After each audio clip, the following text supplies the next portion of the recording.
Angels and Demons, released in 2009, directed by Ron Howard, written by David Coep and Akiva Goldsman, starring people like Tom Hanks, Ewan McGregor, Elliot Zuer, and many more. This, I believe there's another book for this, and I'm going to feel ignorant if I didn't know this, but if there is another book, let me know. But this kind of follows shortly, I don't know if it's shortly after or a little bit after the first book or movie, where it follows Tom Hanks' character Robert Langdon help a nuclear physicist solve a murder mystery.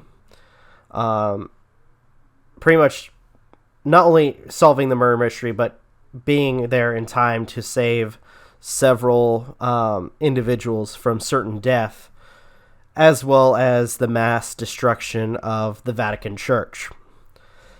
This one was really, really, really interesting, especially when they bring up the scenario, or at least the threat of, or the possible threat of that being the Illuminati, when it comes down to the whole concept of nature versus, or not nature, but the church versus science, which was always really intriguing.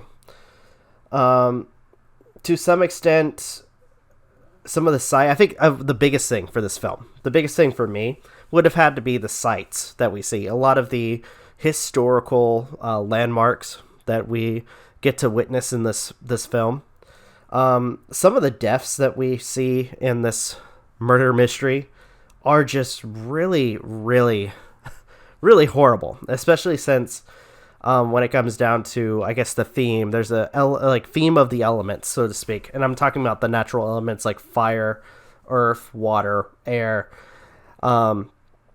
And when it comes down to every person dying at a certain time, they die in a way that resembles that of the elements, which again is horrifying. Tom Hanks plays this character really well in this. In fact, probably the same as before. Though I will say he's a lot of fun to watch. The guy, I cannot remember his name, and I feel stupid for not remembering his name. Ian McGregor. He plays this priest who, I will say his character is really interesting, and at least until the very end.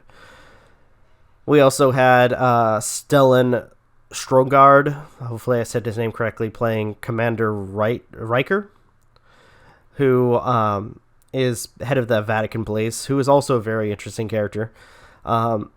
All in all, between I think the biggest things with this movie, between the setting, the locations that we get to witness, as well as the music that plays in the background, is just probably the high notes for me.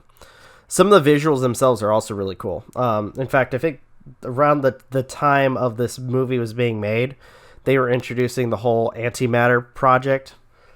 So the fact that also takes part, or at least has a place in this movie, and the possible harmful effects that it could cause to the planet or in a large area, is really intriguing to be brought up in the film. So, and how it's utilized too is actually really cool.